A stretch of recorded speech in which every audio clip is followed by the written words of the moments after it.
Hello,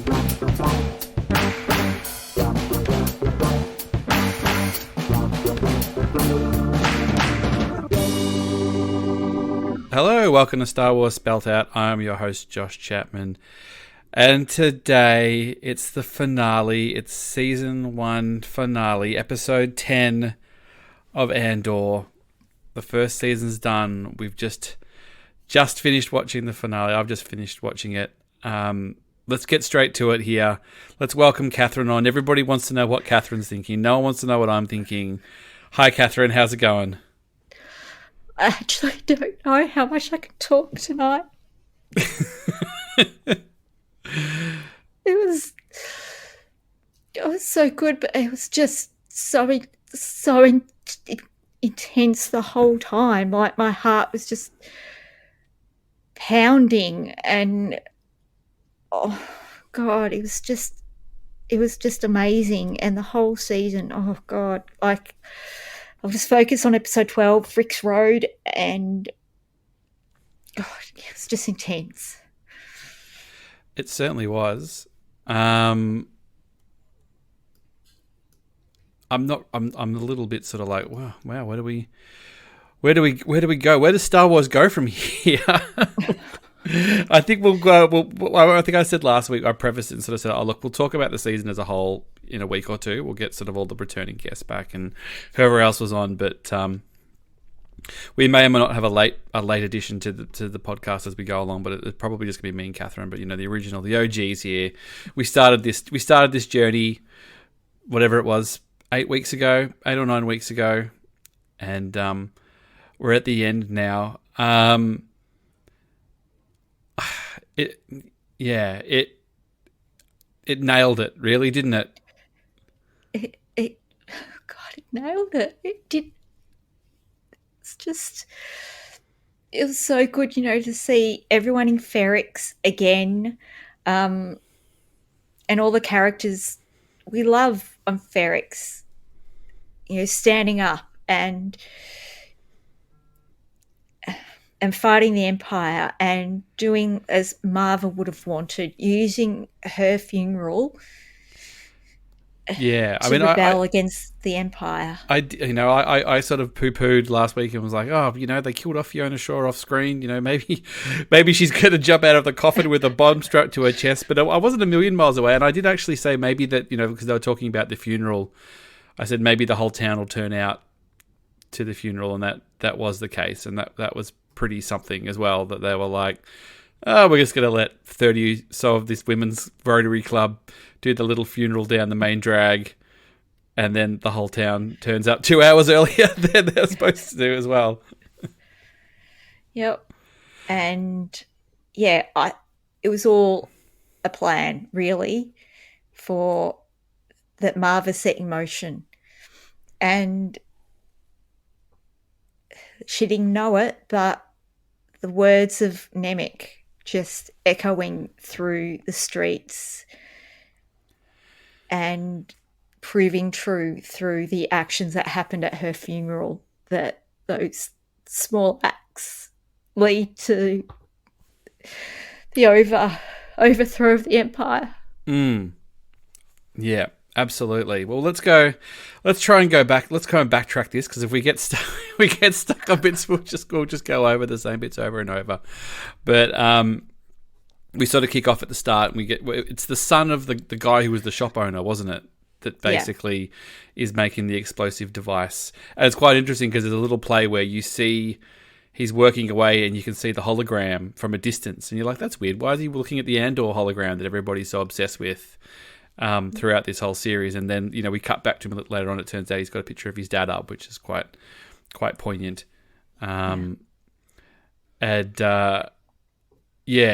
So that sort of sets the tone, really, doesn't it? A little bit of close-up soldering going on.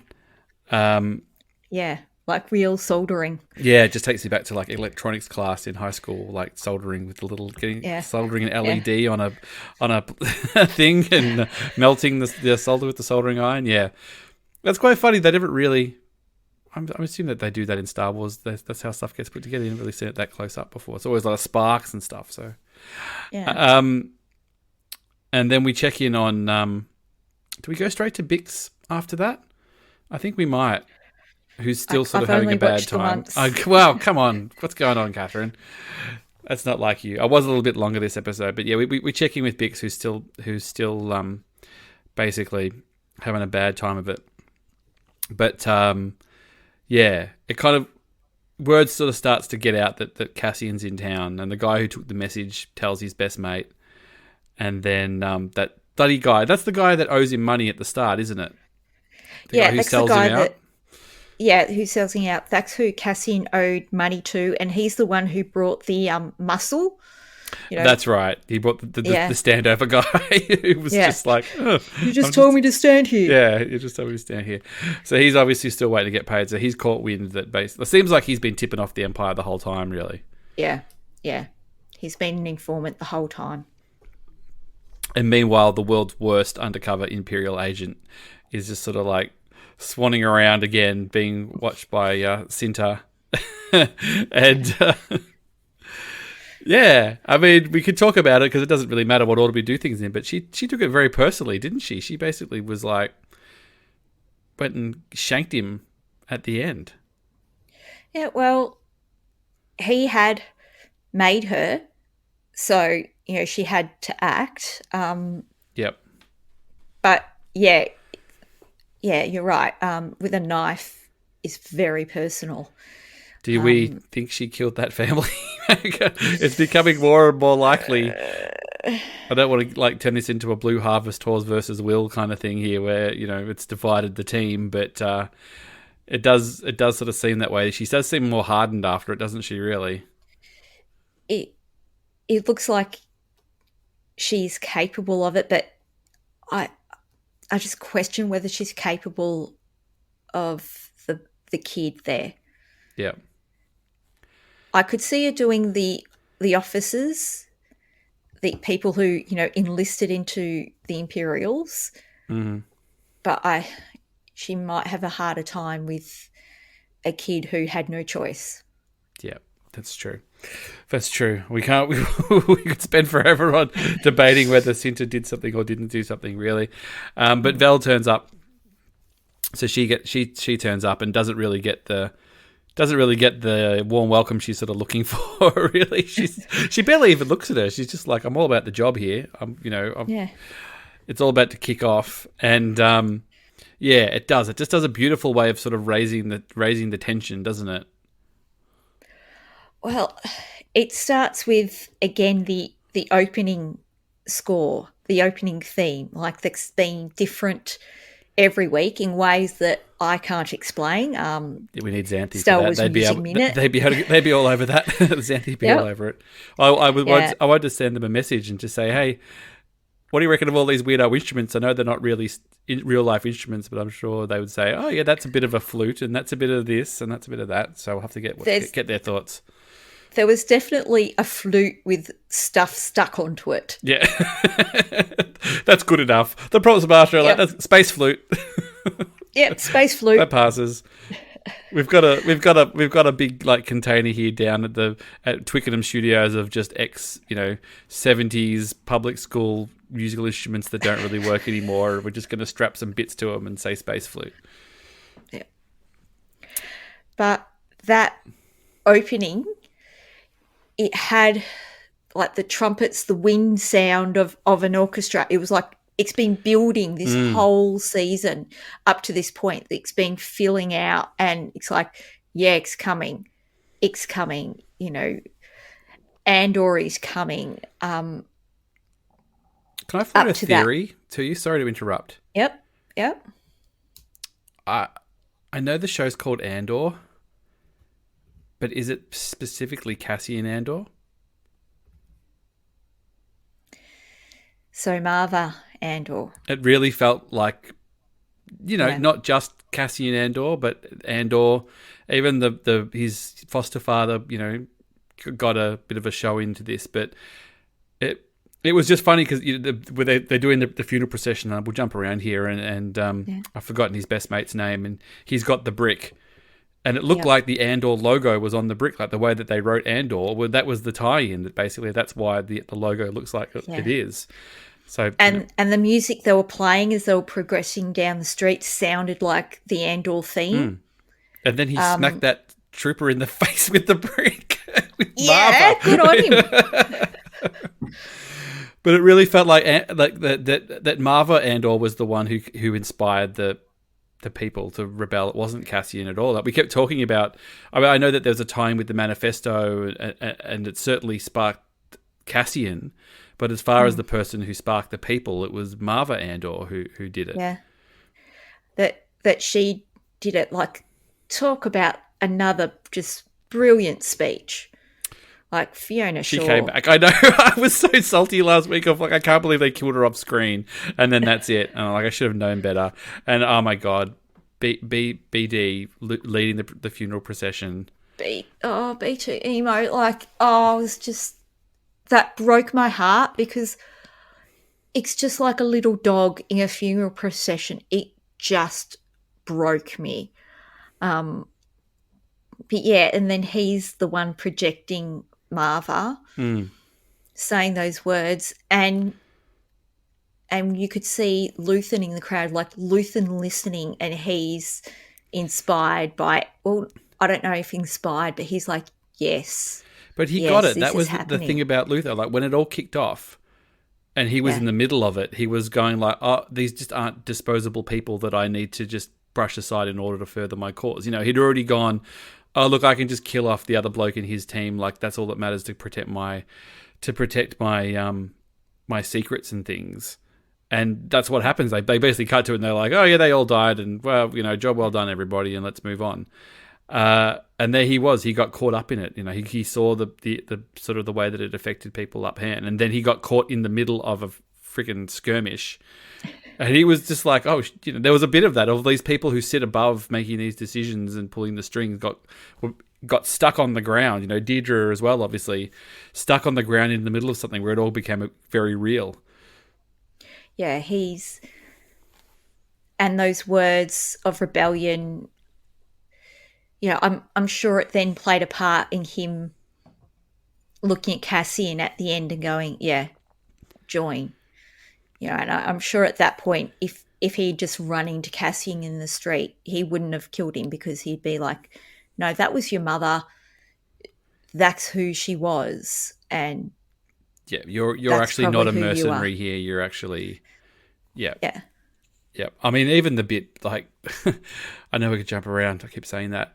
When he's in the tunnel and the message gets relayed about what Martha was saying, you know, that he was a good boy and he would do the right thing, and you know, he would do great things and all that kind of stuff as well. It's just like, oh, and Kat, I was watching with Kat, and Kat lost it at that moment. Kat's a crier as well, and she lost it at that point. What was it? I love you more than anything wrong you could do. Yeah, more than anything you can do wrong, or something like that. It was just, oh God, that was just a gut punch. Well, and the bit just before that where he goes to sneak into the shop and his father's brick. He goes to climb and he put in there's these his father's bricks in the wall as well. So that didn't get clobbered into anybody's head. That one made it into the wall. Yeah, so basically Cassian decides to come back. So although he is smart, like he's actually fully aware of what's going on, and that they'll be looking for him, and that it's probably a trap and all that sort of stuff. So yeah, he seems to be more intent. I don't know. Well, what is his goal when he first get there? Obviously, he wants to get Bix out when he knows that she's still being captured. Is it really just to pay his respects? Is he just to pay his respects? Maybe just from a distance, and then he was going to leave. Yeah, I think so. Or there was a bit of he didn't know what else to do in a way. Like, you know, that feeling of, you know, as almost the first thing he says is our last words were, you know, we had a fight, you know, and he said, I wanted to take her when I left. You know, so it's like an overwhelming guilt that he left her behind. Yeah. And then obviously he gets the the message that his mum was fine and was proud of him, and then finds out that Bix is still in custody. So the sort of the sense of purpose. So like I think he was just going to hide in a roof and watch the procession, and then get on a ship and get out of there. Yeah, but then he hears more about what's happened, but he's like, yeah, we'll get Bix out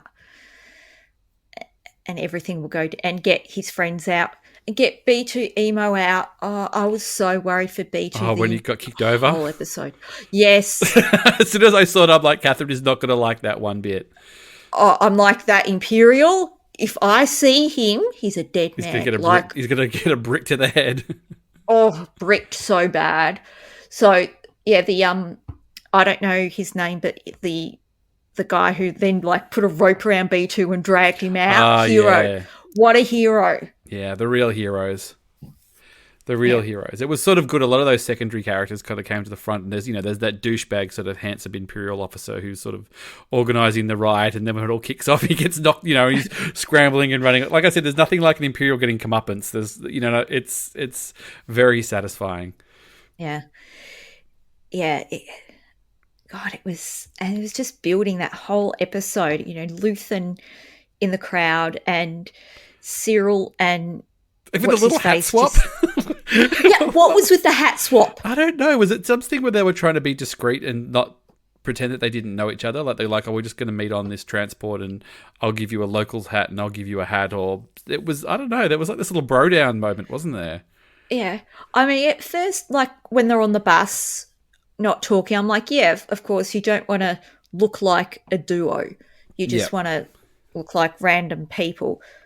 But then, yeah, they'll pass hats to each other. I was like half expecting there to be like a message or something in it, and then they just put them on. I'm like, what? It might have been like maybe there was a few things that, because Cyril probably didn't have Ferrex's appropriate clothes, so his mates probably just got him a few odds and sods, and maybe every 10 minutes he's passing him a poncho or I don't know, something that was quite funny. And it was, I did like the moment where they're sort of trying to get to the front of the procession, and the Empire being dicks to them, and he's just like, oh yeah, I remember that. Yeah. But they were so close to Luthen. Did Luthen know? Did Luthen recognise Cyril?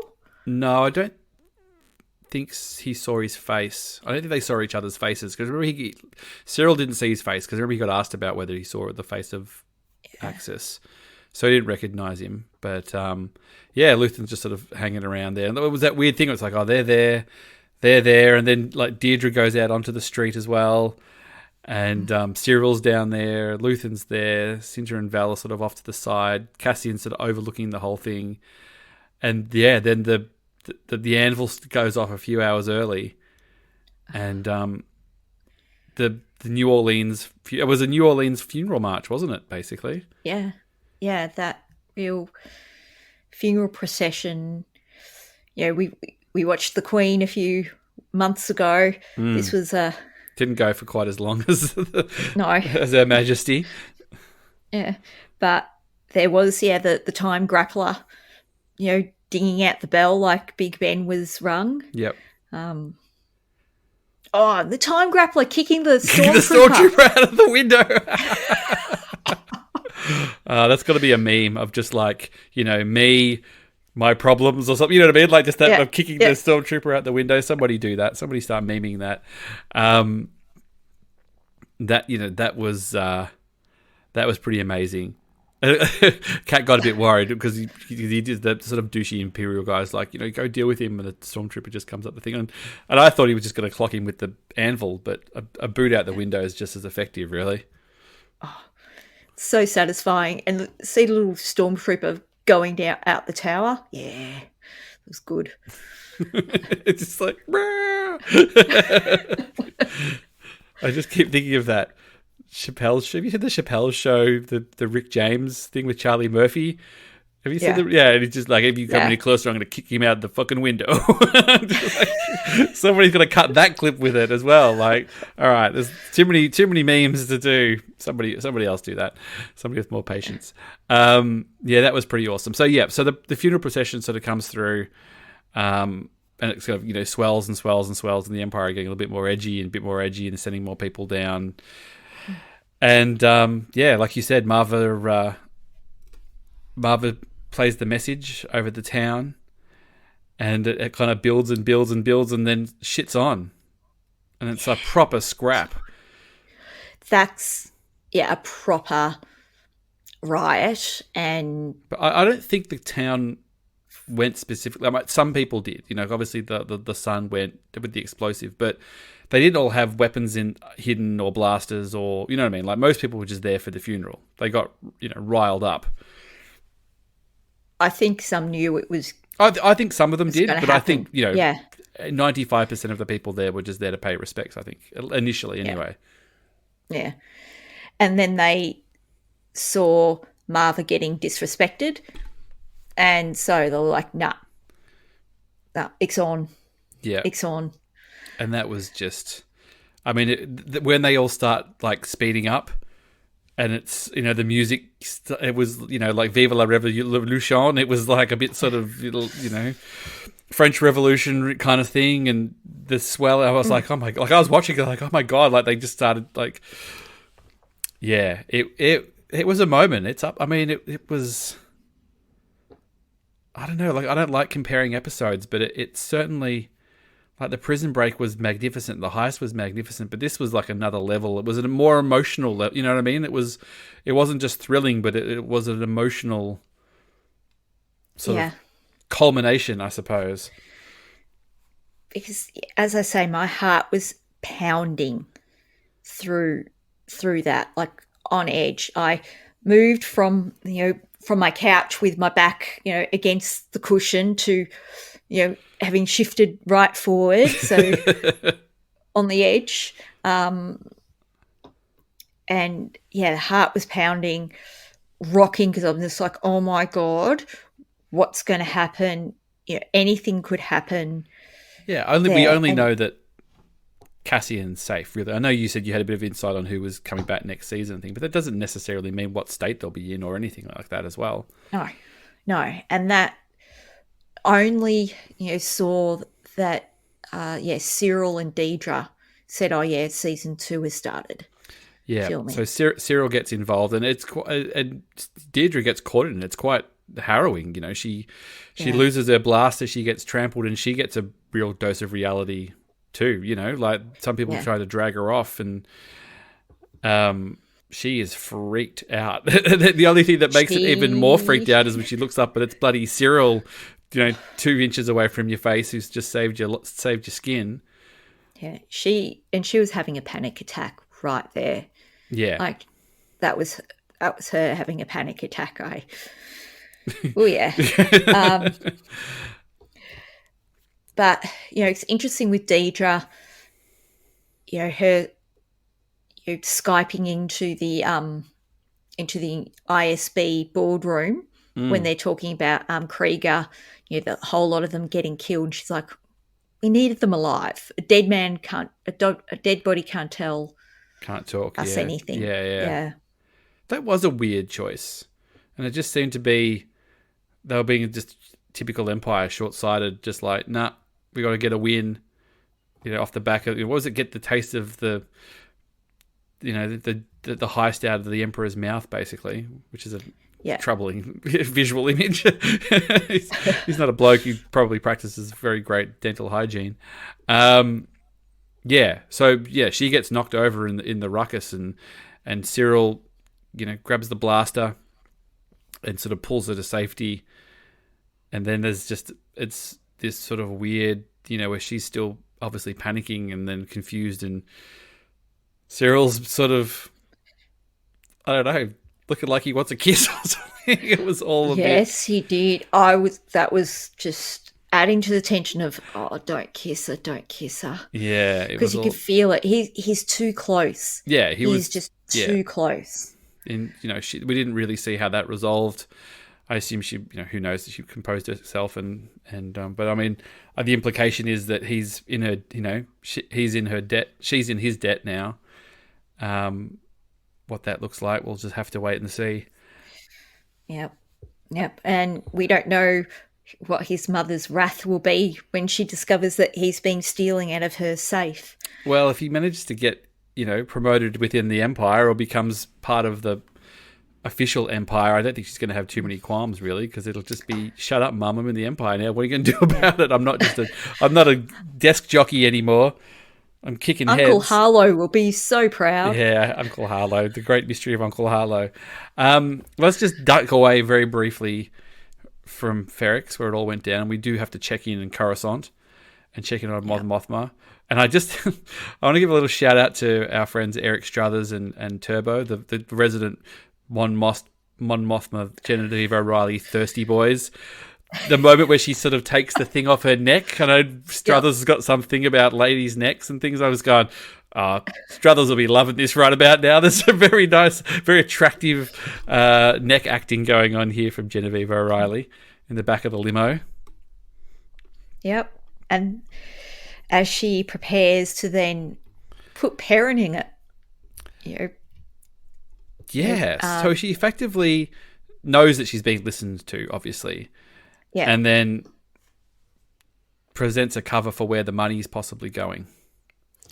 Yes, so presents a cover that if there's any irregularities discovered in her banking, there's plausible, Perrin's known to have gambling issues. Yep. Which also means that if another deposit comes in from somewhere else, it's less sus because it just means they've had to borrow money to cover for his stupidity, basically. Nice little name drop of Canto Bite in there as well. Oh, yeah. Always good. Always good. I'd hate to think what he gets up to there by himself. She's just like, go to Canto Bite and sow your wild oats or get up to whatever you get up to. Betting on the Fathiers. He'd do that. I think there's a deleted scene of The Last Jedi where they run past a steam room or something. Kind of. Have you seen that? Yeah. There's an alien in a towel and stuff. I just like to think that he's just there, in the corner, probably not even wearing a towel, just buck naked, talking about his losses. Getting ready to go to the all-night buffet. He would be a pretty interesting guy to party with on Canto Bite. He's the worst. So we get that, and we get a confirmation that her driver definitely is ISB. Yeah. It was suspected before, but confirmation, because he was reporting to Blevin, who we haven't seen in a number of episodes. So he's actually the welcome agent back, on Blevin. Mon Mothma. Yes. It's his pet project. Yes. Yeah. So that was interesting. And then but the only other time with... Oh, sorry, Catherine. I was just going to say, they kind of imply that they're watching her, but they don't really have anything on her. They know that she's not a fan, but they don't really have anything on her solid. Yeah, they haven't got her actively plotting against the Empire. They know that she's trying to mitigate some of the evils of the Empire, that, she's not a big supporter, but, they haven't got her actively doing anything. Treasonous that they can pin on her or anything. Yeah. Yeah, because, they... Unlike the ordinary folk who get rounded up into prison for walking on a beach, they need something actual concrete. Yeah, they need a little bit more meat on the bone, don't they? Yeah. Which is good because it makes sense that season 2 that she's still on Coruscant and she had, because I think it's established in Rebels as a point where she basically tells them. She doesn't actually say that she's a rebel, but she tells the Senate that she's quitting or whatever, and she's just like, this place is corrupt. You can go spin on it. I'm out of here. And there will be a point where she's pretty much completely in with the rebellion. She's not even on Coruscant anymore, but we're not there yet. At least not. I mean, it's going to be a year. Is it 3 years, 3 episodes a year? Yeah. Well, we should. We should detour and just do a complete 180 here and a shout out to our number one listener. Welcome back, Bob Iger. This is his favourite podcast, as we have said many times. Hello, Bob. Welcome back. I'm sure you were just listening anyway, but welcome. Congratulations on being back in charge. Maybe he could do a 180. Maybe he can put through a little. Maybe he's going. Maybe you know what? we're all about quality content on this Disney channel. Bobby I, can you please do us all a solid and have a long conversation with Tony and Diego and give them whatever they need to make the 5 seasons as promised? That we know you want Bobby I. We know you want it, Bobby. Just take away any impediments. Just make more. Make 3. Make anything more than 2. Two's, if we get to, we're getting never 2. more than 12. Never more than 12. But if we, you know what? If we get 12, that's what we've been promised, and we'll be happy. But hey, if you came halfway through and said, "Guess what? We've decided that we're going to, we extend this story. We're going to go back to the scripts. We're going to spread this out. 2 more seasons of Andor." I know that it's not the most watched Star Wars show, but it's in the scheme of stuff that gets watched, it's up there. And I know you keep saying, Catherine, it's probably going to win some stuff. It's premium television. It really is. It's premium television. You look at the crossovers between the production of Andor and production of Chernobyl and the people on screen, off screen.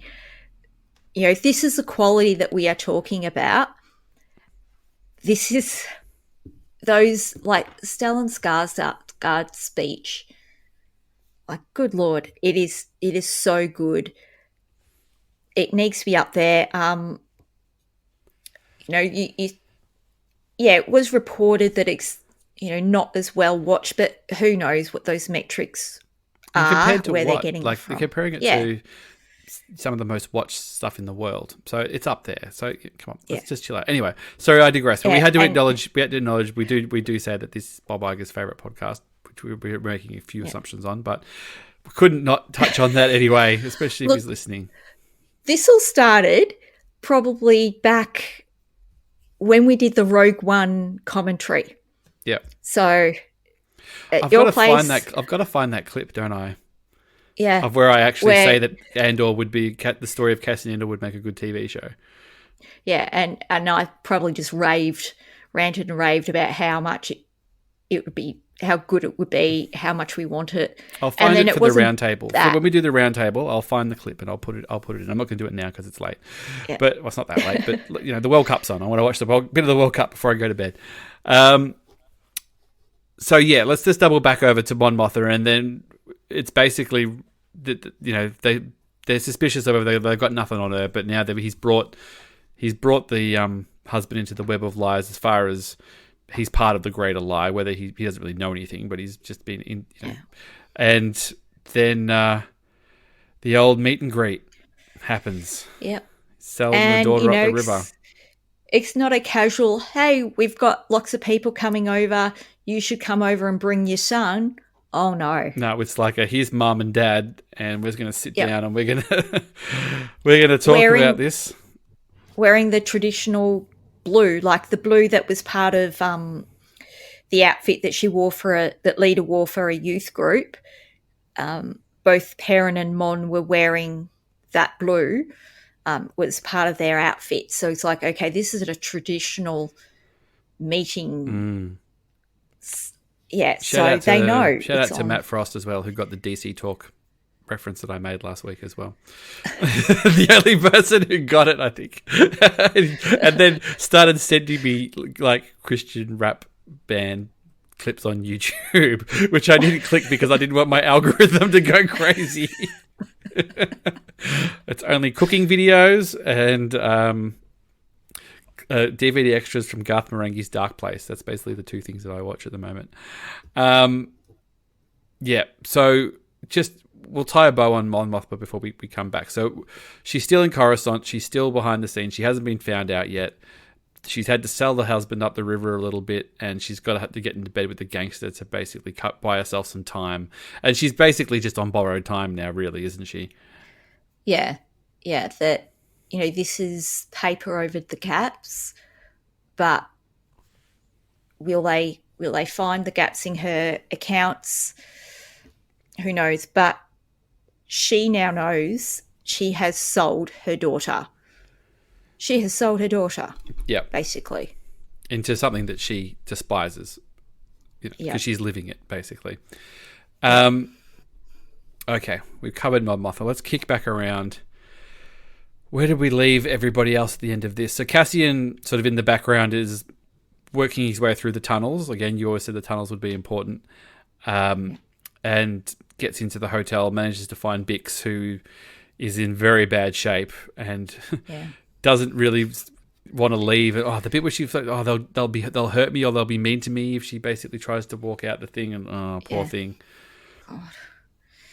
Yeah, it's awful. And she's listening at the window. She can hear the music and things as well. Now, what actually, you can tell me this. What were they all chanting as well? Was it something, the sky, search the sky, raise the sky? Sand and sky. I'll have to watch again and with captions. I think it was something like sand and sky, something like that. It took a while to clicking that because it wasn't quite clear. But that's what it sounded like to me. Yeah. Which makes sense because sand is an important part and ingredient in bricks. Yeah. She went to the kiln. Then it all sort of kicks off, and everybody sort of gets knocked around a bit there. And Cassian gets Bix out of prison, gets into the shipyard where his mate's on the ship with a couple of other characters, and BT gets out, which is quite good, and they have a little conversation. It's like, you always say you're going to come back as well, which was quite sad. But he did look like he really meant it this time. It was clearly a man who wasn't looking out for himself anymore, that he'd taken on the responsibility of other people as well. So I do want to see that reunion with B2 because, gosh, B2, he's just the sweetest little droid. He just wants a hug. Oh my God, it still breaks my heart thinking about last week saying to Brosco, oh, you could stay. You don't have to leave. But the fact he was leading the procession, like you said, he was very much front and center and broadcasting the hologram of Mira as well. So that's quite nice. So those guys get out in one piece, and then we see Vel and Cinta basically packing all their crap up and getting off. So they were sort of there, but they weren't super involved. I mean, obviously Cinta kills the agent, but they're all. It's quite funny because they meet. It's just weird seeing Vera and Luthen just in the street having a conversation. It's so cloak and dagger everywhere else, and then she's just sitting on the ground drinking a Coke or something. He just kind of rocks up. But they weren't needed because the people of Ferrix were doing it themselves. They didn't need to incite anything or be part of it. They just needed to make sure that they got away clean. Yeah, they were basically going to wait for Cassian to get captured and then nab him when he gets put in the hotel. Yeah. And it wasn't even sort of like we don't even have to kidnap. We just have to make sure he dies. So that sort of obviously all changed, and as we sort of double back around to when it all kicked off, Luthen gets sort of caught in the middle of it basically, and gets a better idea of what it actually takes on a personal, on the ground level, really. Yeah. The up close violence of it, but also what a rebellion means, because you think about Luthen's speech about what has he given up, and he's given up everything, and he's been doing it for a long time. People have a theory that Luthen is a Jedi or was a Jedi. That's because of the kyber crystal and his stick. I've sort of began to think, well, no, maybe he runs a shop of rare stuff, so it would probably come through. Like, he might be suspicious and things, but I thought that was a bit silly. I didn't really buy that. I don't buy it, but I thought maybe he at one stage had a child who was then taken by the Jedi and who was killed in Order 66, and he's retrieved the lightsaber hilt and the kyber crystal, and this is revenge. Like Luthen's angle is revenge. Yeah, I mean, He wants to overthrow the Empire, but it's revenge. Yeah, there's definitely more to it than we know about as well. And the thing is, he's talking about everything that he gave up and everything he sacrificed, but he's actually he's looking at people sacrificing their lives up close. You know what I mean? Like he's not sacrificed his life. He's still breathing. Whether he keeps going about how much he has sacrificed. Then he sort of gets a proper look at them in the eye while they're sort of pushing back. So it's quite interesting. I'll be curious to see where he goes next season. And we'll delve into this more next week. We talk about we do the wrap up, but I think it'll be the impetus of like we need a base of operations. We actually need people power. We need an army. We can't just skull and dagger this. We need to get people together in groups, and we need a base of operations and all this sort of stuff. Like we need the people power. Yeah, we need to coordinate. We need the people power. We can't just do these. We need a jobs. fulcrum to communicate. Yeah. I'm glad he made it through as well. I'm glad all the sort of main characters made it through to next time. Who knows? I mean, we're going to jump years in the next season, so we'll talk about that later. But it could be they'll start picking them off pretty easily. But we'll see. We might get those 5 seasons, so who knows? But that was quite fascinating. So yeah, Cassian drops off the gang at the shipyard, and they get away. And then as soon as Luthen got on that bike and went back to the ship, I'm like, Cassian's going to be there waiting for him. He'll know exactly where he parked from last time. I was worried he got into the ship. I thought he'd be sitting in the chair or something maybe, but that was quite a good moment. Yeah. But of Cassian, he's in now. With all that he's seen, he is in. With what he's went through on... in the prison, he's in. He's in. Yeah. It was quite an interesting... It just sort of... He just was like, well, I'm not running anymore. I'm not in it for me anymore. You decide. Am I in this rebellion, or are you basically just going to kill me off and am I just cannon fodder? Like, bring me in properly. Because I've got, we were talking about it last time. Like, where is he going to go? Like, he can't go anywhere. So, deal me in properly, or cut me loose. Yeah. And I think that was the whole thing. I mean, they had already assumed that he was just a mercenary for hire. I know Luthen was saying that he knew some stuff about him, but I think it was more just using that as motivation to get him to do what he wanted at the time. Yeah. I think Luthen suspected that he could be more than a thief.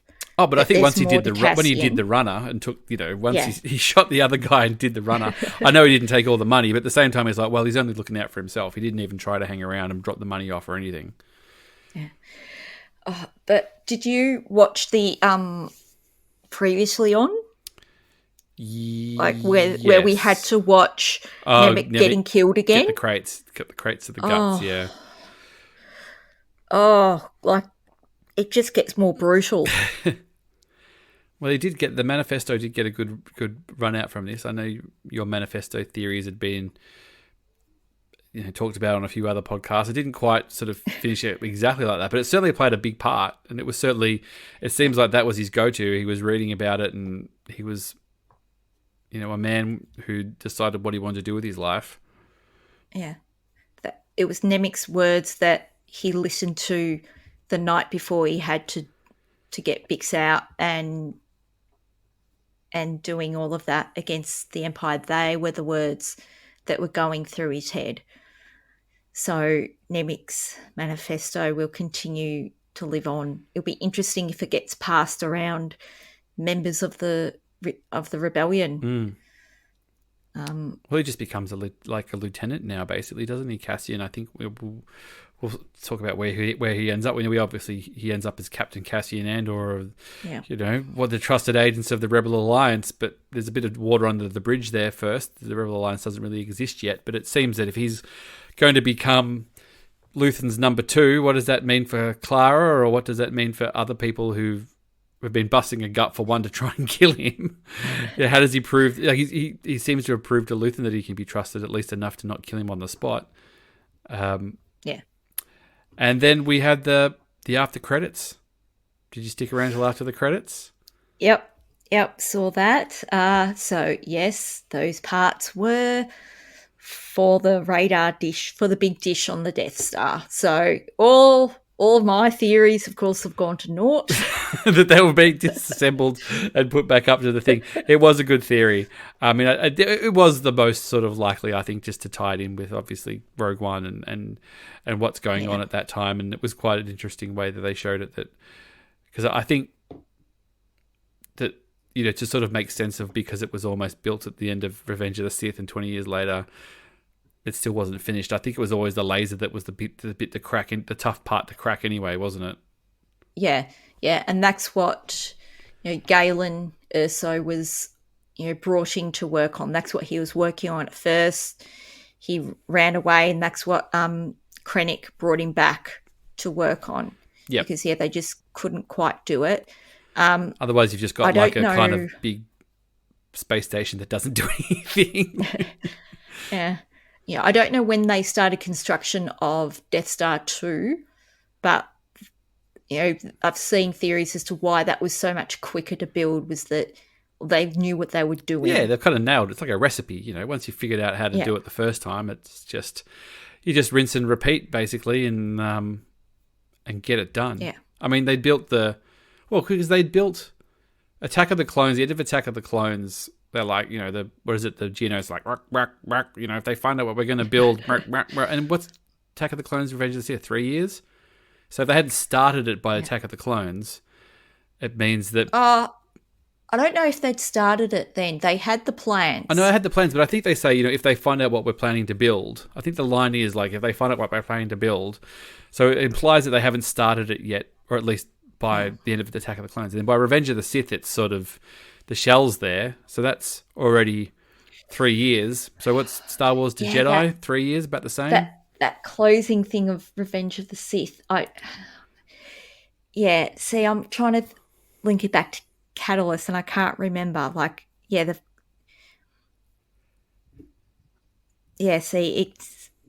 still be...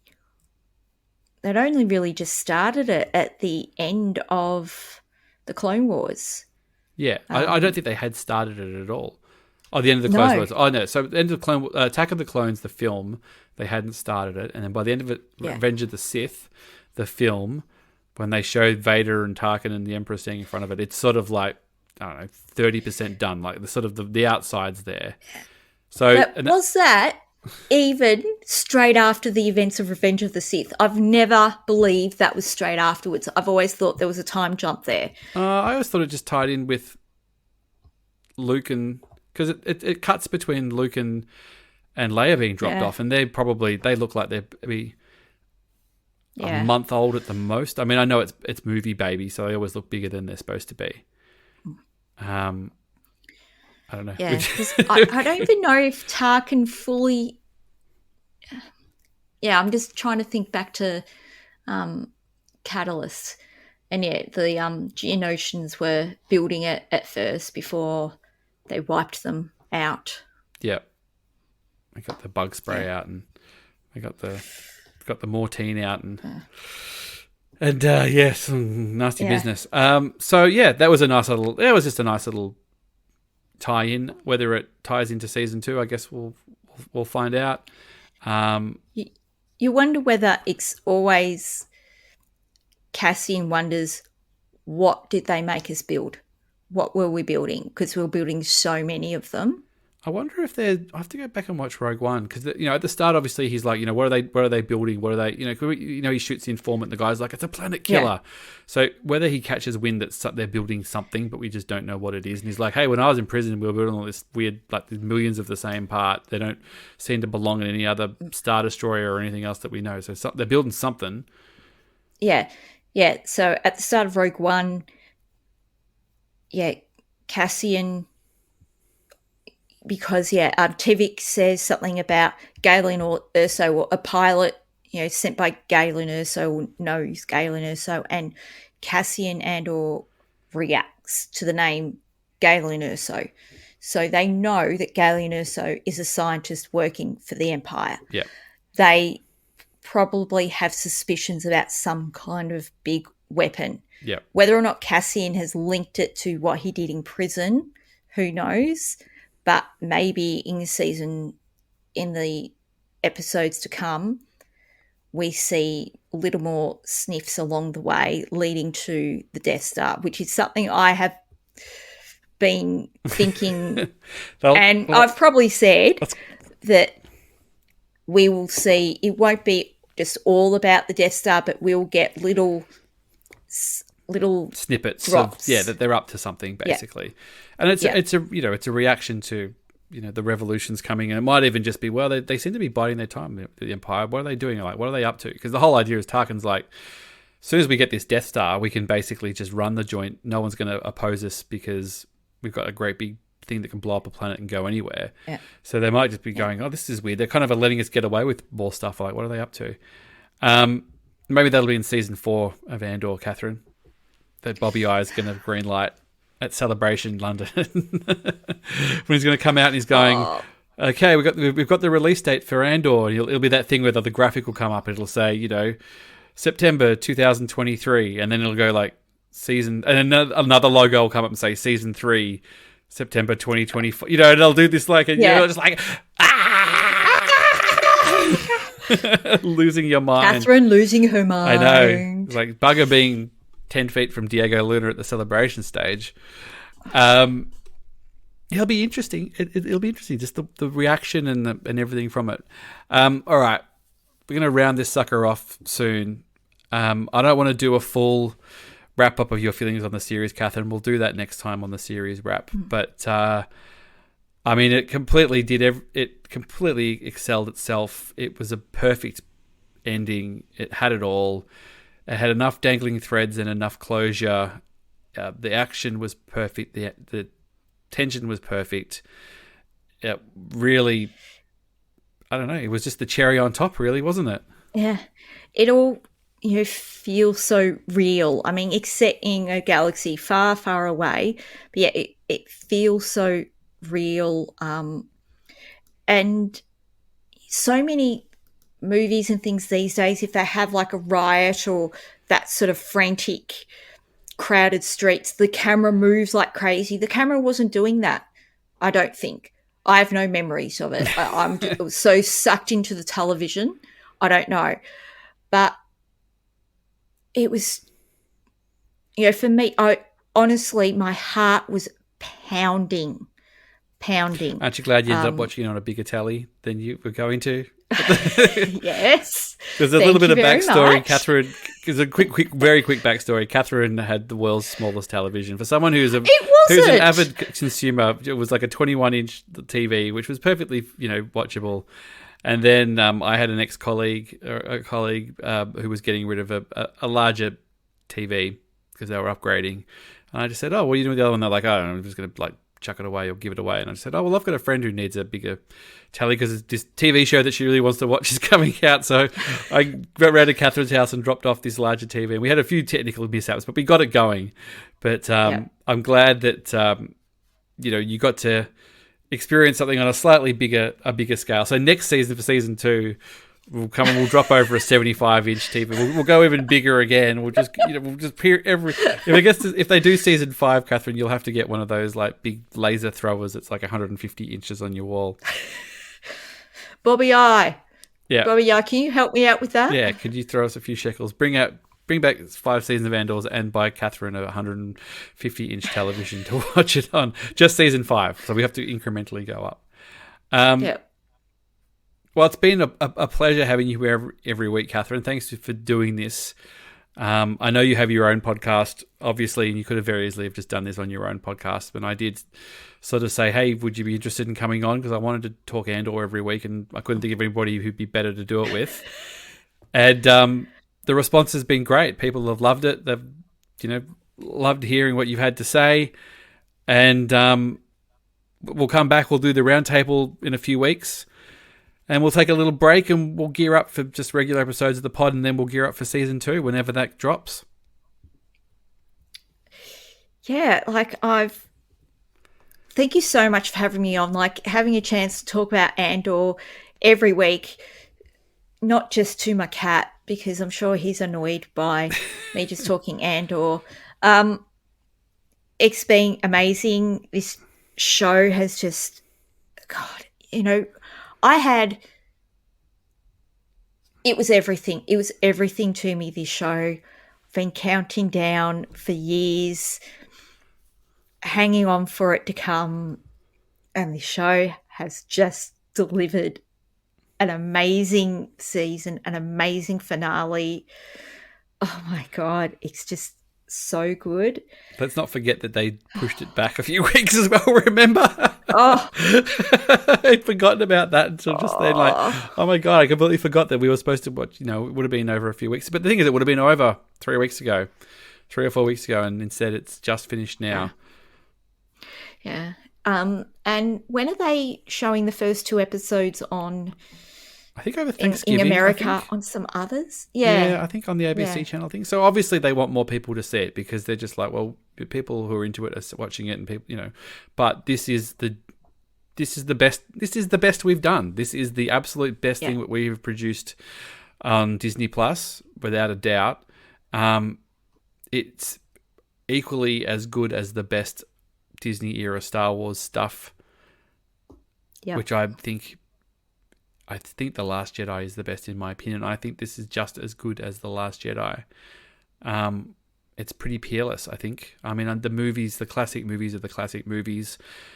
I don't know whether anything will ever come out that will mean as much to me as those movies, but this, as far as quality, it set a new bar. And I think when we get around the round table in a couple of weeks and get Dale and Matt and whoever else wants to come back on, I think we'll talk about where does Star Wars go from here? And I don't think it has to be like this, because this is what it is. But I think the potential of what you can do is really evident. And I think that's something that they should be striving for. Star Wars without mention of the Force, without mention of the Jedi, it's possible. The galaxy is fascinating enough, and brilliant characters, brilliant writing. Yeah, it's being amazing television. Just amazing. So, Tony Gilroy, hats off to you. We'll swap hats, you and me, Tony. I feel like I kind of weird. I sort of feel like, I know we're wrapping up here, but I feel like I've just sort of, and I know it wasn't him that did it, but the fact that he sort of took over Rogue One, I kind of just like, all right, I get it now. I understand. I feel bad for Gareth Edwards. I hope he comes back to Star Wars. I think he's a really good filmmaker, and I hope he gets to play in that sandbox again. Yeah. But because of that I schmozzle, hope Gareth doesn't get forgotten. No, I don't think in all so. of this, because I think they did a lot of work on the story. I think my own personal theory is that the story was more of the issue than Gareth's directing and film making. Does that make sense? Like how he shot the film, what he was doing. Yeah. We'll work that out. That'll certainly be part of the roundtable, I think. Do you think we'll get a behind the scenes special? Absolutely. Gallery. Absolutely. I don't know whether you'll get a 6-parter or something, but they'll do something. So I want a 6-parter. 6 seasons in a movie. Well, thanks everybody for listening. That concludes the Andor season as far as the episodes go. But like I said, we're going to do a roundtable in a week or two when we can get everybody, all the previous guests on, and then whoever else in our little world who wants to come on as well. And that's it. Thank you, Catherine. I'll let you sign off this Andor season. Yeah. Well, I should say I'm on Twitter at Catherine_Kneen. I'm on Hive now. Catherine Kneen, no underscore. I went in no underscore. Dated really quick in a week's time when everybody's back on something else. But anyway.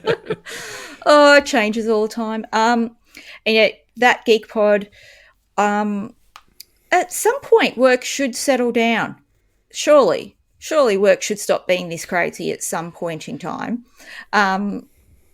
So I'll line up some interviews for post post Andor where I can just talk at people for an hour about Andor, and they can just nod along and say yes, yes, you're right, Catherine, yes, yes. So that's at that Geek Pod on Twitter. Yeah, we're one day closer to Andor season 2. What a way to end. Thanks, everybody. See you later. Bye. Bye.